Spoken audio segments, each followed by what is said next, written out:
Have you ever wondered what life was like in Germany during World War II? Today, we're going to explore both broader aspects and the daily life of the average German. Stick around until the end because this video includes many super interesting questions you may have never even considered. After the outbreak of war on September 1st, 1939, various facets of life in Germany experienced immediate changes, while others transformed more gradually. In the beginning, total mobilization of Germany did not take place. In fact, it wasn't until 1943 that the German economy fully turned toward war production. The Nazis' political strategy avoided overburdening citizens on the home front, fearing internal unrest, which they believed had led to Germany's surrender in 1918. During the early stages of the war, most Germans enjoyed a reasonable level of comfort. The blockade imposed on Germany by Britain resulted in some shortages, especially of oil, precious metals, and certain foodstuffs. Construction materials were generally diverted to war efforts, making them difficult to obtain. However, thanks to the Nazi-Soviet pact, substantial shipments of raw materials were regularly sent from the Soviet Union.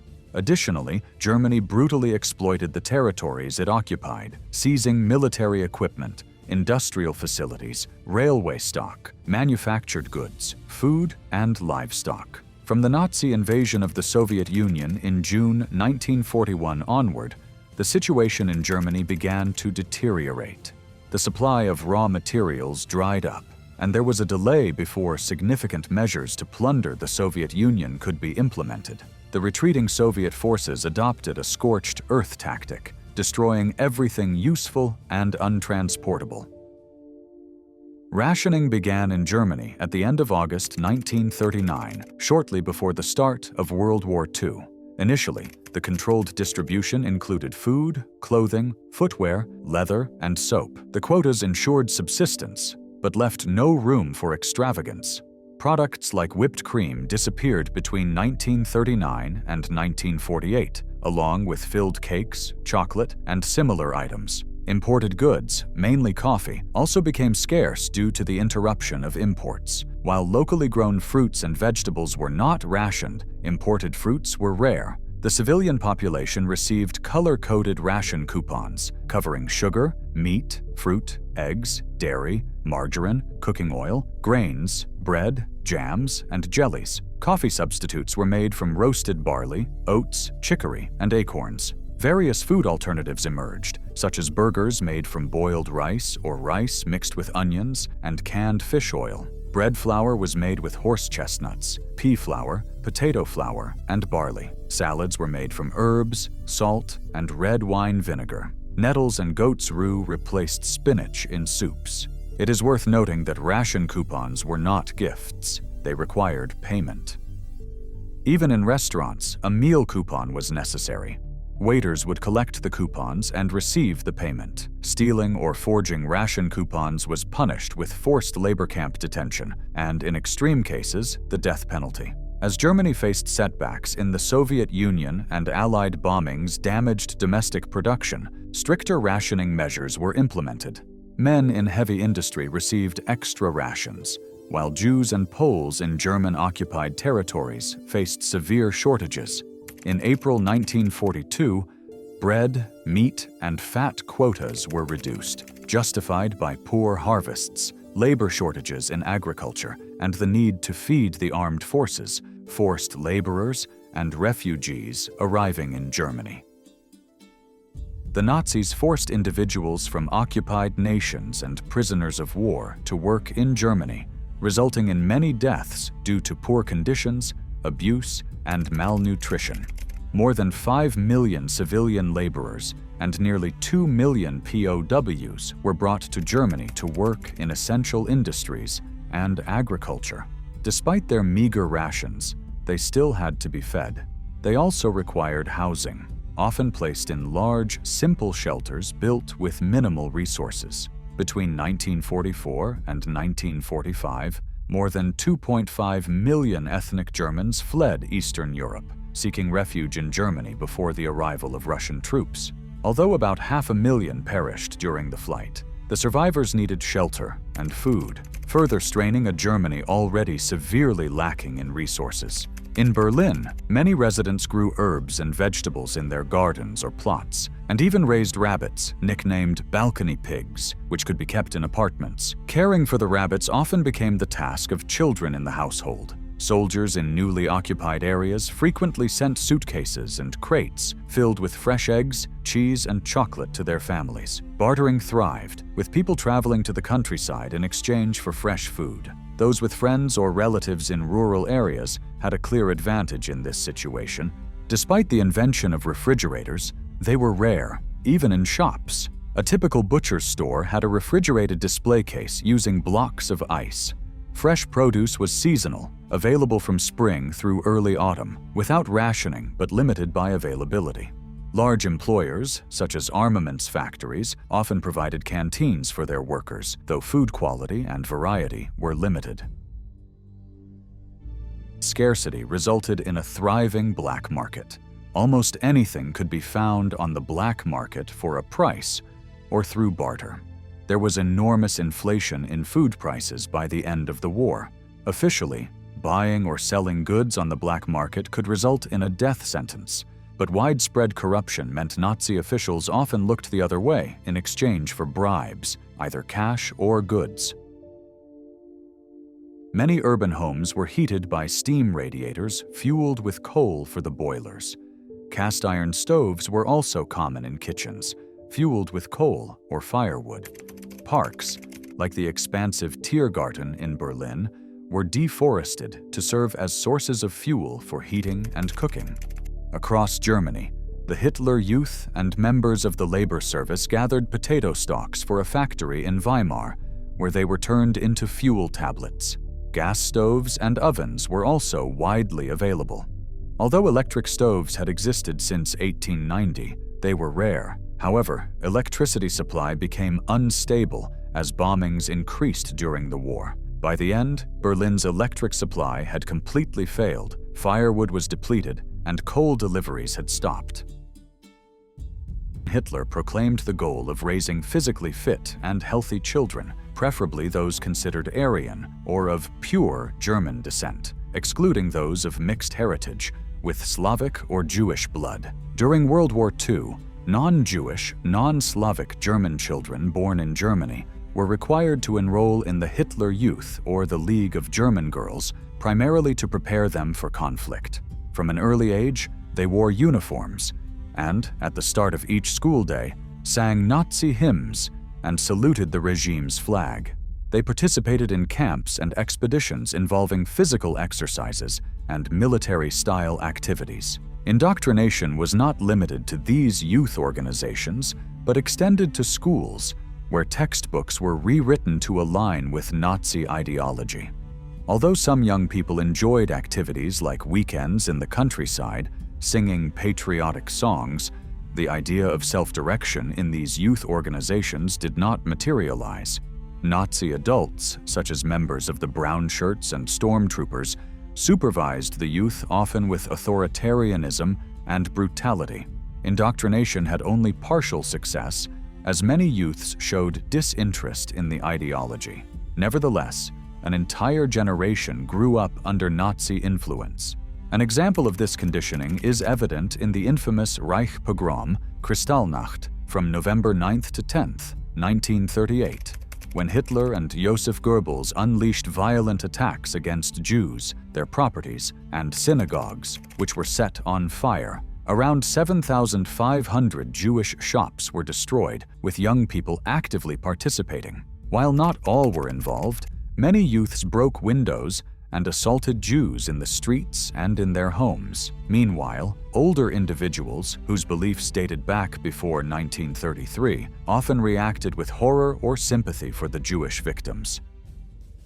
There were approximately 500 individuals of African descent or Afro-German mixed heritage in Germany. These individuals had already been the target of intense ultranationalist propaganda during the Weimar Republic.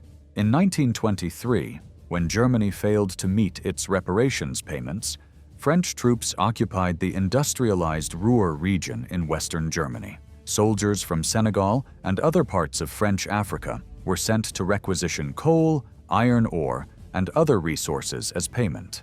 This event sparked massive racist protests, especially from the far right, including the Nazis. In 1933, when the Nazi regime came to power, about 500 Afro-Germans and mixed-race individuals were labeled Rhineland bastards, allegedly born from rapes committed by Senegalese and Cameroonian soldiers against German women. As a result, the Nazis imposed forced sterilization on these individuals, totaling about 500 cases. The accusation of rape was a propagandistic false narrative. Most Afro-Germans were the result of consensual relationships in Germany's former colonies before 1918. Germany had its own colonial empire, including Cameroon, which was later given to the French and British after World War I. Most of these individuals were born from unions between white German settlers and black African women. The number of rapes during the 1923 occupation was minimal. Nevertheless, all were treated discriminatorily and sterilized under a racist rationale. Some Afro-Germans and mixed-race individuals appeared in films. The Nazi film industry produced films portraying German settlers and explorers as heroic. Afro-Germans often played secondary roles, acting as members of African tribes. Some were also involved in entertainment, though they faced significant challenges. In Nazi Germany, they were stigmatized and subject to mistreatment. They were dismissed from their jobs. In 1933, President Hindenburg initially insisted on the protection of Jewish war veterans, many of whom had fought for Germany in World War I. However, they ended up being dismissed from their posts. They became the targets of Nazi conspiracy theories, labeled as disloyal and prone to plotting against Germany. They lost their citizenship and were stripped of their jobs. With the outbreak of war in 1939, these individuals struggled to support themselves. Aryanization, the process by which banks, shops, and businesses owned by Jews were confiscated and forcibly transferred to non-Jewish Germans, led to the loss of their property. They were banned from attending German schools. Emigration options were limited, as the Nazis would confiscate their assets if they emigrated. Half of the Jews managed to emigrate to other countries by 1939, predominantly younger and middle-aged individuals. During the war, the situation worsened, culminating in 1941 with the expulsion of Jews from their homes, forcing them to live in overcrowded conditions with other Jews and later being deported to extermination camps like Auschwitz, where they were murdered. Anti-Semitism differed from other aspects of Nazi racism, as the Nazis viewed Jews as a global threat, believing that all Jews everywhere, regardless of their actions or identity, sought the destruction of Germany. This paranoia, baseless in reality, fueled the Nazis' extermination campaign. In the early stages of the war, Britain's Royal Air Force had limited capacity to effectively strike targets within Germany. Most targets were concentrated in coastal areas, and the availability of bombers was relatively restricted. Initially, the disruption to German life was mild, although the nightly blackout, intended to make it harder for enemies to locate targets, caused considerable inconvenience. At first, more casualties resulted from accidents due to the darkness than from air raids. During this period, crime rates also rose under the cover of darkness. As the war progressed, however, the Allies acquired more aircraft and improved their strike capabilities.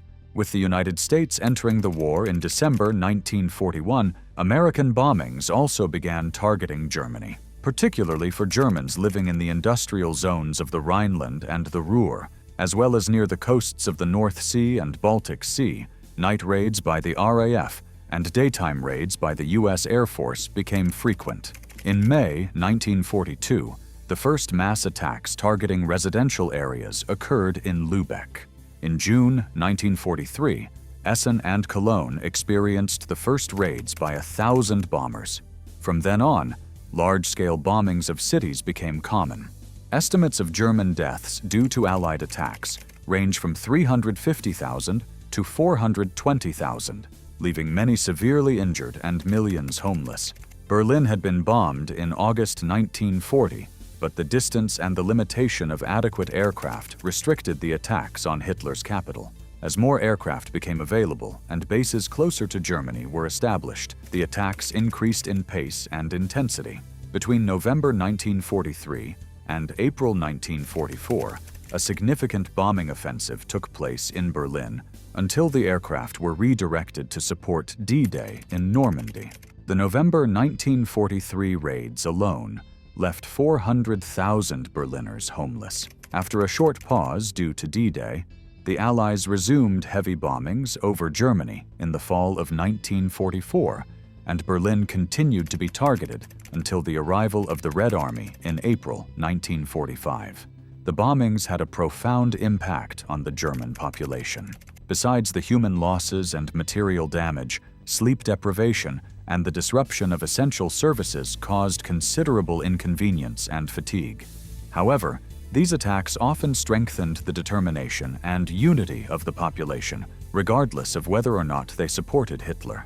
Evacuation, initially of children and later of women and the elderly, was organized but met resistance, especially at first.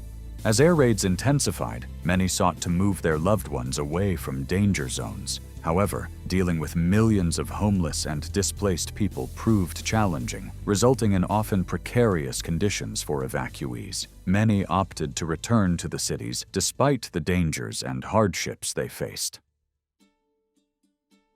The Nazis were a male supremacist organization, an integral part of the racist doctrine that underpinned their ideology. They believed the political sphere was reserved for men, resulting in the absence of women in positions of power in Nazi Germany. Although there was a female Reich leader named Gertrude Schultz-Klink, she held no political influence, limiting her role to communication with organized women. In the Nazi perspective, the role of women was to support men and dedicate themselves to childbirth. To encourage this, the Nazis established the Mother's Cross, an award for mothers with 6 or more children. If a mother had 10 children, the 10th was named in honor of Adolf Hitler, prompting some to name their sons Adolf. Women participated in making uniforms for the troops, organized supplies and welfare, but were excluded from the political arena. Although women retained the right to vote, which they had gained in 1918, Hitler did not revoke it. However, in Nazi elections, voters had only one list of candidates and no real choice. In referendums, which occurred in Nazi Germany, women were a key target of Nazi lobbying. Like men, they were directed to vote for the party and its policies in referendums. Now let's answer a widely discussed question. How did the Nazis convince the public to carry out such atrocious acts against the Jewish people? The answer lies in understanding that the German public must not be seen as a single cohesive entity. It was incredibly diverse and fragmented by factors such as religion, social class, and geographical region. Furthermore, this population included both active Nazis, party members, SS, Schutzstaffel, and armed forces, as well as a more passive public. Understanding the population's views is aided by the fact that the Nazis maintained detailed local reports. Additionally, the Social Democrats had access to confidential reports smuggled to their headquarters in exile, offering insights into popular thoughts and sentiments. While some Germans believed in the Nazi view that Jews, first German Jews, and later other European Jews, were a threat and should be exterminated, many disagreed, especially in the Catholic South. Records show that while people in southern Germany felt that removing Jews from their cities was wrong, they felt powerless to intervene. When the strategic bombing offensive was launched in 1942 to devastate German cities, Joseph Goebbels tried to convince the public that it was a Jewish conspiracy behind the scenes, a retaliation for Nazi actions. When he tried to publicize the atrocities committed by the Red Army in 1944, after the invasion of eastern parts of Germany, people, especially in Catholic southern cities, responded with the sentiment that the atrocities were a predictable consequence of past Nazi actions. While many believed in the idea that Jews were manipulating the Allies' war efforts, including figures like Stalin, Churchill, and Roosevelt, It's important to recognize that this belief was widely spread through years of systematic indoctrination in schools, youth organizations, the military, and Nazi-controlled media. Although the propaganda succeeded in some sectors, one cannot assume that all Germans supported it. In fact, it also provoked anger and determination to resist among many. Some smaller groups secretly tried to help Jews, highlighting a contrast with the Nazi regime's early actions in 1933, when it tried to implement a boycott of Jewish stores and met resistance from many Germans who disagreed with such actions. This indicates that the Nazi regime did not simply exploit pre-existing extreme anti-Semitic feelings, but also faced opposition and a variety of attitudes within the German population. It is generally estimated that approximately 300,000 Nazis were actively involved in the program to exterminate the Jews. However, it is crucial to understand that complicity in the various atrocities committed by the Nazi regime extended across a broader range within the social and political hierarchy. The degree of involvement depended on one's position and the power they exercised, raising the question of who could be considered a leader in the regime. Those involved included government ministers, judges, industrialists, employers, SS members, brown shirts, Nazi Party members, and regional administrators. This diversity is partly evidenced by the war crimes trials held in the post-war period. The main war criminals were tried by the Allies, such as Göring and Ribbentrop. However, a series of other trials took place, including the famous Judges' Trial, which involved judges who had handed down death sentences. These Nazi regime judges had sanctioned around 16,000 executions. Generals, industrialists, and members of SS task forces also faced trial. A wide range of legal proceedings took place until the late 1940s. Moreover, trials were held in the countries where the crimes were committed, including nations such as Poland, Italy, France, and Belgium. Thousands of Nazis were brought to justice, including even those of lower ranks, such as SS camp guards. One example is the trial of more than 1,000 of them in Dachau after the end of the war. The pursuit of justice was comprehensive. Regarding those who had active participation in the formulation and execution of policies, interpretation has been a subject of debate among historians for a long time. This is due to the nature of Hitler's leadership, which differed from that of national leaders such as Chancellor Otto von Bismarck. While Hitler did not detail policies in writing, he issued commands swiftly and verbally. When he intervened in a matter, his words were absolute and unquestionable. Most of the time, however, Nazi leaders had to interpret his intentions in the absence of clear and detailed policies, especially in areas such as the economy. Hitler gave general directives but delegated the details, such as financing, to experts in each field. The German public's perception of the Nazis was a complex combination of fear and acquiescence, varying according to individual circumstances. The Nazis implemented control measures, including surveillance of former socialist and communist activists. They appointed overseers to monitor neighborhoods, controlling areas with strong support for rival parties. In working-class regions sympathetic to socialists and communists, the Nazis installed lower middle-class members to ensure the repression of resistance movements. There was a coexistence of coercion and conformity. The pressure to raise flags on Hitler's birthday and the increase in arrests reflected the coercion being exerted.